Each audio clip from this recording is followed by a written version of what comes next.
Right, team. Hello. Thank you for joining me. I'd like to talk a little bit today about kind of the process of like skill mastery. I did a lot of kind of thinking, and I think something that sets us apart from the rest of the animals in the animal kingdom is our ability to adapt and to learn new skills. See, early stages, we would have done things for the necessity of survival. But I think now we're at a point where we can, we just learn things because we enjoy the process of learning, if that makes sense.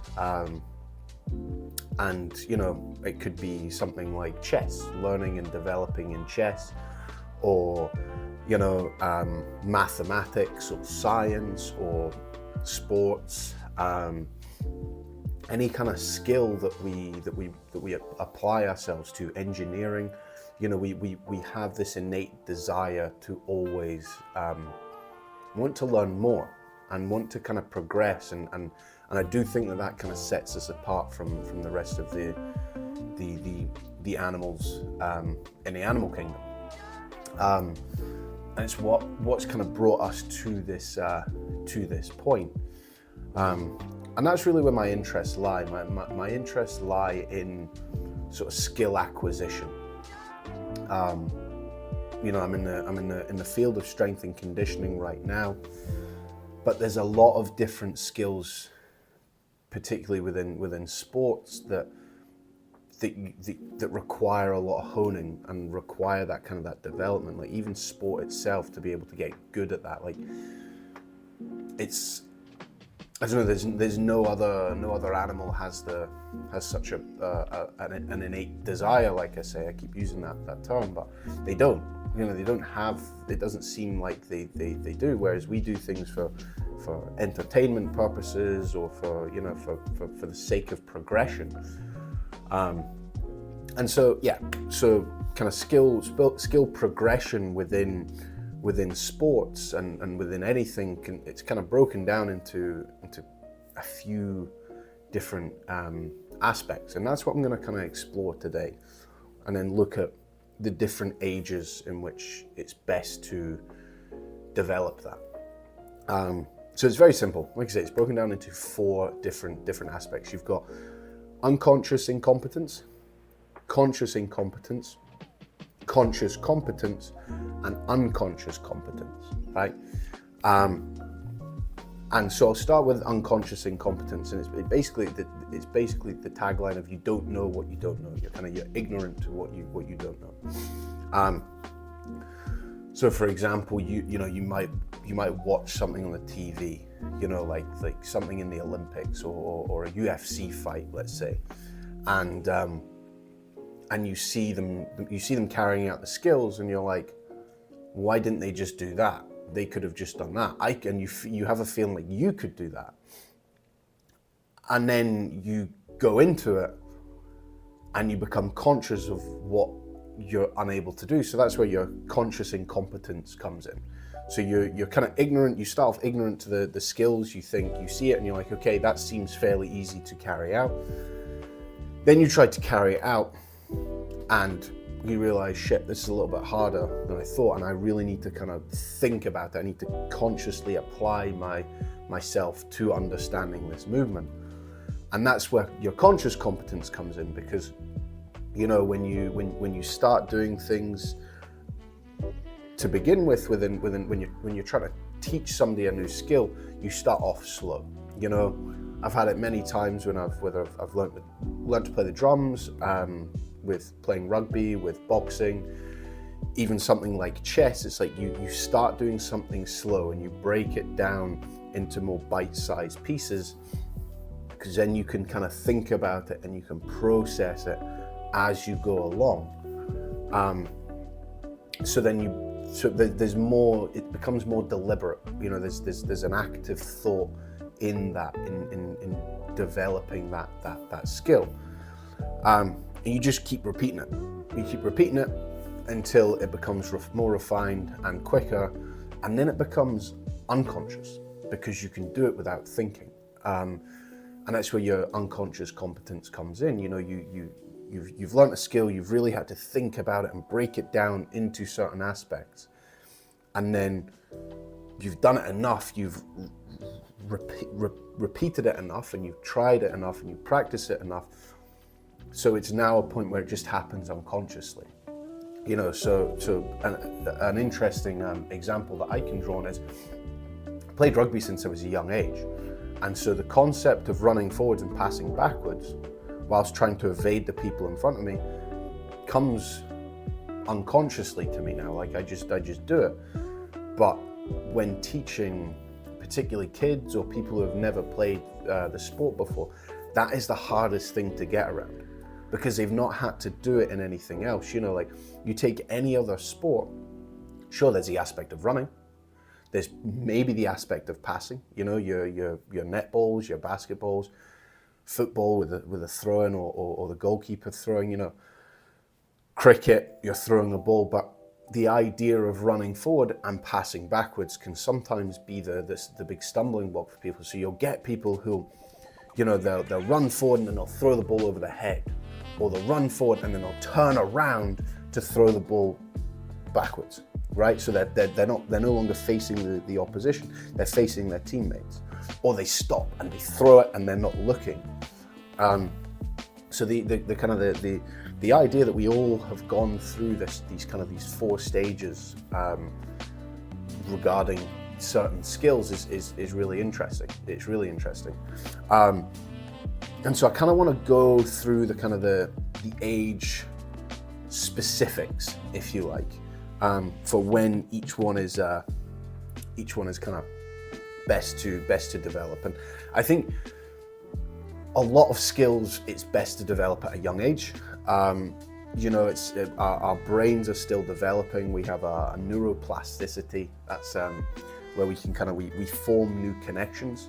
So if our brain is all firing towards learning a new skill, all our receptors are firing towards learning that new skill, and then it becomes ingrained within that, and that develops a lot easier. So yeah, I'd say around. It varies, but I'd say to break it up nicely, you're probably looking at about between ages 4 to 10, 12 is where you're really starting, where you really understand a skill, and it's easiest to teach a skill or to quickly learn a skill. And so I guess it's important to make those things fun, because as kids like to play. So making it kind of like a fun game-like environment with set principles and set games that they can focus on will help to get those kind of that skill acquisition brought along a long way. So it's So I'd say ages. I did some stuff from kids ages 2 to 7 for some rugby work in the UK. That was all based on games and color identification, using colors to, squash the red ball on the red triangle.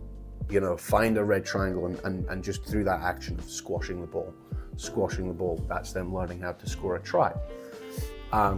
The idea of, working with parents, let's see how many passes you can put together while in a row with mum or dad. So there's there's an active encouragement from parents, and they're playing with their parents.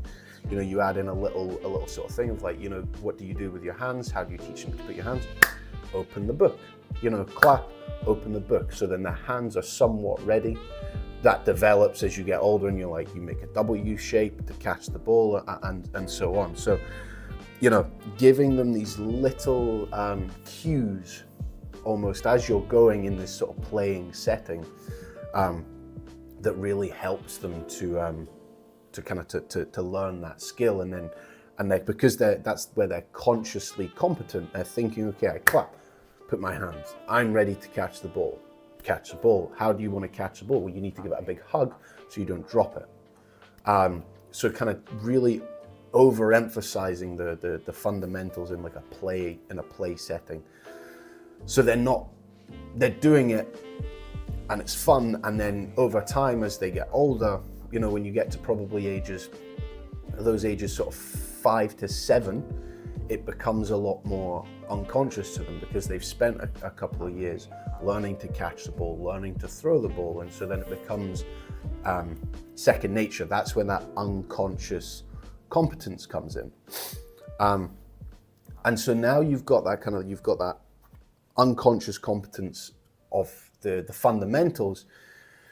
You then need to almost look at other things as they get older. So I'd probably say, yeah, maybe between 7 to 10, you then want to look at more running with the ball, running forward with the ball. Okay, how are we running? Where are we holding it? The concept of passing it backwards.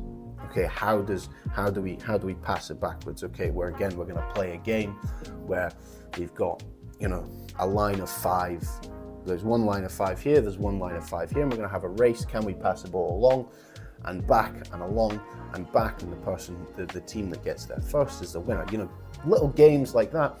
They're now just thinking they're just moving the ball side to side, and you're working on that twist. You kind of emphasize, okay, we twist, we call it twisty passes. We do our twisty pass, where they twist and they pass. You know, getting them more aware of space and their spatial awareness, doing a lot of running around and TIG-like games. You know, one I would do is they'd all have a tail or a tag, and you know they had to run away from each other but try and steal everybody's tags at the same time. And if you stole a tag, you add it to your collection. Well done, you managed to get 4 tags. You know, but they're running around, or they're just having fun. You know, they're screaming, they're just experiencing just the fun that they have with playing with other people and their parents. But what's actually happening is that fundamental groundwork is being laid for them to run and move into space, and being aware of somebody coming this way, so I need to evade this way. And you know, that foundation is being built that they're not even aware of, because they're just running around. And so then again, you kind of add to that base of that kind of that skill set that they begin doing unconsciously.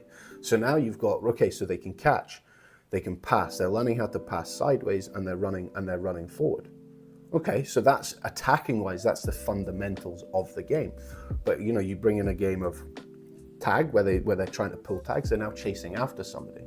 You can add a rule set of, okay, you have to pull the tag with 2 hands, so it's encouraging the hands to get in that position.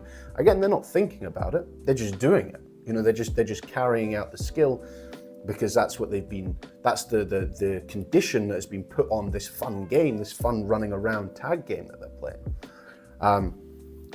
So it's really, really interesting. You know, as they get older, you can then start to bring in more of a competitive element to it.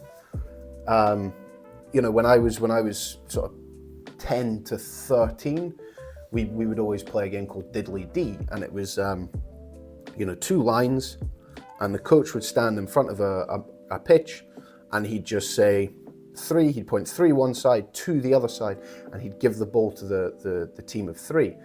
And then it becomes like a small game scenario. And, you know, whether it's touch or whether it's contact, you know, if it was contact, then you've got to learn the fundamentals of contact. But, you know, if it's just touch, you've already mastered the running forward, you've already mastered the evading, you've already mastered the passing sideways and the catching.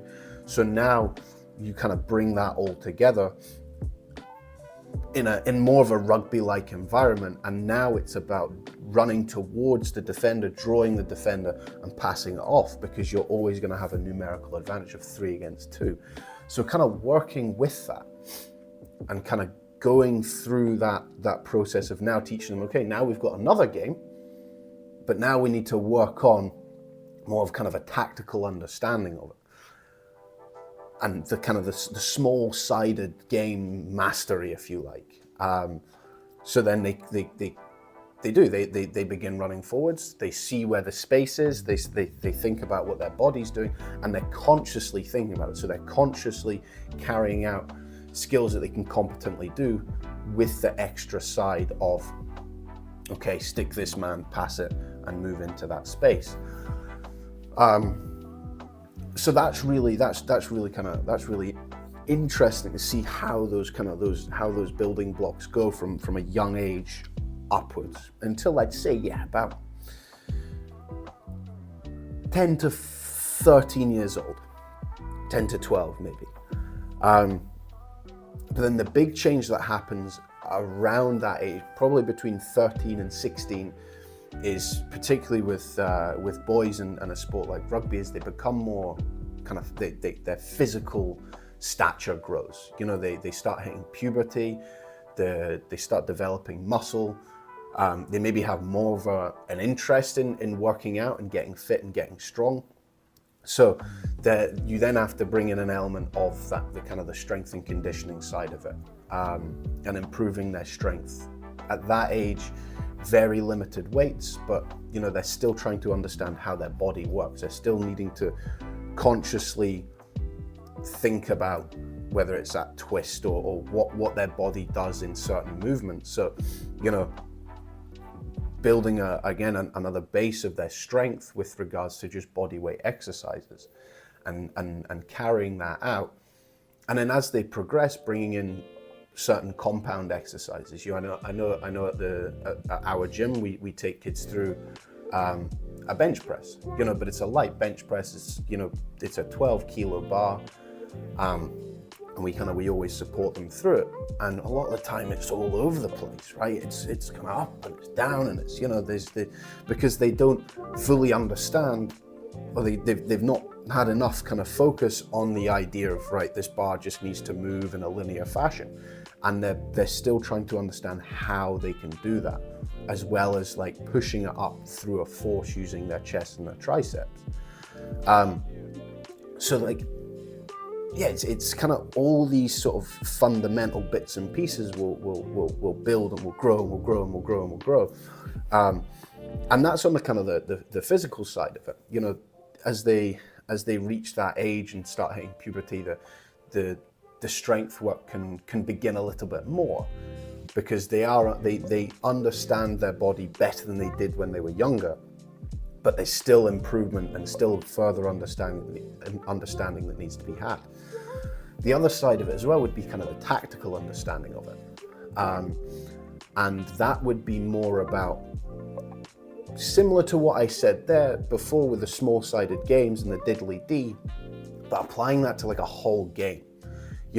Understanding that, okay, if we can take the ball to the left side of the pitch, that may open up a space on the right side of the pitch, and passing it through and being able to almost, I remember at that age, we started to have set plays and ways in which we would run. Are you running a switch? Are you carrying a miss pass? And it's very simple. It's all very fundamental stuff. It's not what you'd see when the Lions played Australia on the weekend. It's very simple, it's very fundamental, but it just gets them understanding certain ways of running certain lines, because everything else is already there with regards to their attack. Like I say, they can pass, they can draw the man, they can run forward, they can identify that space. It's now doing that on a bigger scale. And how that goes hand in hand with the strength work, then it's giving them the strength work will allow them to carry out those foundation skills, but at a higher standard. Because if they're stronger, if they're faster, if they're more agile, if they've got a bigger vertical jump, let's say, they can do more with the skills that they've already got, just quicker and better. So that's you build on that block. You give them at that age more of a focus on the fundamental strength training, and then the tactical changes as well, and what can be introduced on a larger scale. I know at that age, for me, we'd started working in rugby, we'd started working with lineouts, we started working more with full scrums. Before, you're working with smaller lineouts and smaller scrums, but then it becomes more contested. The other team can try and win your ball from the lineout, or win your ball from the scrum, and that gives another thing for kids to think about, which is really, really interesting. And then probably between the ages of about 16 to 18, 19, it becomes more about the kind of the game intelligence and how they can adapt to certain situations, because you've built that up over time from when they were young to this point of, you know, they're fully carrying things out unconsciously, you know, drawing the man, sticking it, this is what we do, this is what we do, that's what we do, this is what we do. But they're now applying a certain element of consciousness and thought and focus to things that haven't happened yet, and trying to lay a foundation in a game state for many phases in advance, or, you know, a few phases in advance, and trying to work with a team so they all have the foundation understanding of, okay, if certain cues happen or certain trigger points happen, this is what we do as a result of that. You know, a simple example would be, excuse me, if you, let's say you have the ball, it's all the rugby examples, but if you have the ball in your own half or your own 22 right by your try line, and you're trying to move it forward, but the opposition defense is solid and you can't find a way to break through, and you maybe have an agreement with your team, okay, let's try keep hold of the ball for 4-5 phases. If we can't get the ball out at that point, we're going to kick, because we want to gain territory, and everybody knows what's going on. So your man who's kicking is looking up, he's looking for where the space is, he's focusing on what his game intelligence should be, and and adapting to what's in front of him. Okay, there's a player over there, so I'm not going to kick it there. There seems to be a little bit of space there, and then making that decision based on that. And then what you've got at that point is everything you need to excel in a sport. You know, with rugby. You know, I use this example with rugby. So it becomes more, you have that skill set, and then all it is then is just a test on whether, as you get older, you can apply all of those principles at a higher level, at a more intense or a higher demand. So it's quite interesting how that stage progresses, if that makes sense, because then it falls on you as a young adult to be like, okay, well, how much time are you going to prepare to how much time are you going to dedicate to preparing for, whether it's your game on the weekend or you know, to how much time you're going to commit to learning your skills and honing your skills, because you have the foundations, you already have the foundations, but then it's just the slight refinement and the slight tweaks.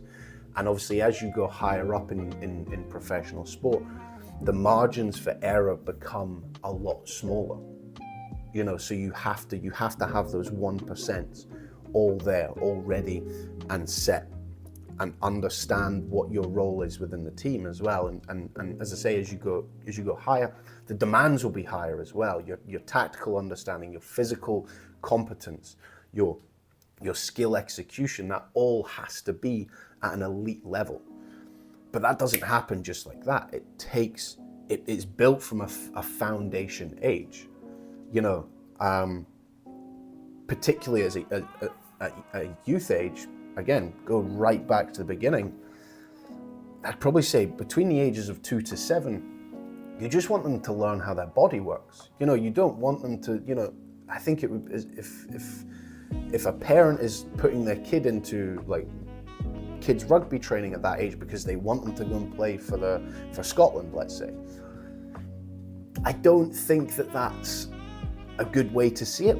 Whereas if they see it as, okay, I want to improve my child's overall physical ability, you know, their ability to their hand-eye coordination, their agility, their balance, you know, a little bit of strength, and just understanding how their body works, you're golden. Because then after that, as they get older, and they'll get to a point, they'll be able to pick what sport they want to specialize in. And then because of that, they have the foundation skills to be able to carry out those sports, whatever it is, because it's been worked on at that young age. So it's really, really interesting. Really, really, really interesting. I would like to kind of dive a little bit more into it. You know, it does go to show, like, so example for me, I play rugby and I box most of the time. I play a little bit of football when I can. Now, what I would say is that I played rugby since I was young, I played football since I was young. So a lot of those skills I carry out unconsciously. I still think about regarding space, I'm still consciously thinking about where I should be, what the attacking line's doing, what I need to do as a defender or what I need to do as an attacker. My depth, thinking about all these different things, where the space is in behind, if we kick, where the weak links are on the other team, I'm thinking all about that. But everything else comes unconsciously to me because I've done it for such a long time that it's now just, yeah, okay, cool, take the ball, pass it off, you know. Or take the ball, run forward, pass it off, you know, draw the defender this way, step that way, you know, it's if this happens, I do this, and it just happens automatically now because I've just, all my neurons are firing towards that because it's been developed within me to be that way. Now you take boxing, and I've been boxing for about nearly 2 years now, and I love it. It's great fun. But in terms of learning the skills, it's taken me so much longer because I started at an older age. I started 24, 25. And so then for me, like, it's not like anything I've ever done before. You know, boxing is completely different to rugby, aside from the element of there's contact involved. But you're now by yourself. You don't have to, the only person you react based off of is the person in front of you that you're fighting. So in terms of that skill acquisition, it takes a lot more change required, or a lot more application and a lot more kind of conscious thought required to do that. You know, I see guys throwing and I'm like, yeah, cool, right. It looks like I could do that. And then it comes to me doing that and I'm like, shit, I need to put so much thought into what I'm doing. I need to slow it down. I need to understand what I'm doing. Okay, what's my hips doing? Where are my legs? What's my foot position? How are my elbows looking? Where are my hands? And that all comes all at once. I have to think about that all at once. And then I find myself getting frustrated if one thing's out of place or I can't do something that I feel I should be able to do because I've seen somebody else do it and it looks very simple. So something that I do really like is that idea of having the total shift in dynamic from working with a skill that I've learned since I was young. So it's maybe about 6, 7, 8 years old, and now working with a skill that I'm just trying to pick up at 25 to 27 now. You know, it's like, it's a big difference. It's a big difference, and over time, through like conscious application to my boxing, things do become more unconscious. But I would wonder how I would do if I'd been boxing for 2 years at maybe 10 years old, from 10 to 12, what my skills would look like there compared to what they look like here. You know, you take that time frame of 2 years and you apply it to a younger age. I'd imagine I would be better at it at that age than I am now, because it's more of my brain, like I say, my brain is still developing. There's still a large element of neuroplasticity there. So I can learn those skills a lot quicker. Whereas, like I say, now it's like everything's fully developed. So then creating those new pathways to understand things, it's a little bit more difficult. But it's really interesting. I find it really, really, really interesting.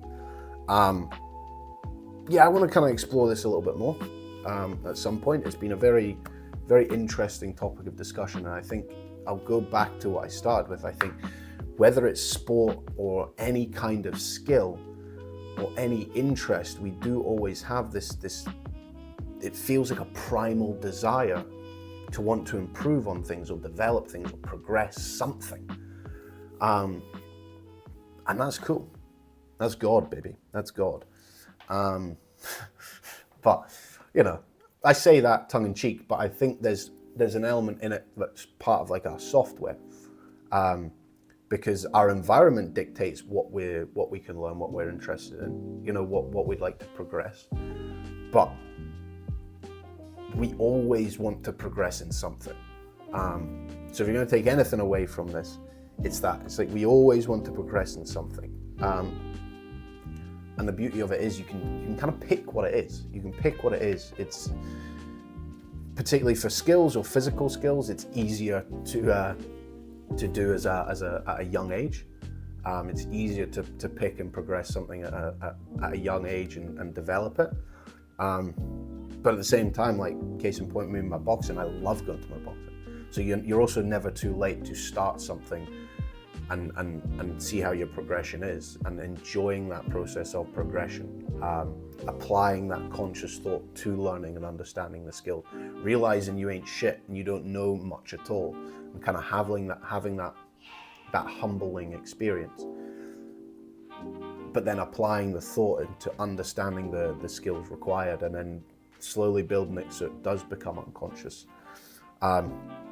Yeah, really interesting. Let me know what you think. Either a comment, a message on my Instagram, trainmore97, or if you've got my phone number, just text me. Yeah, lots to think about.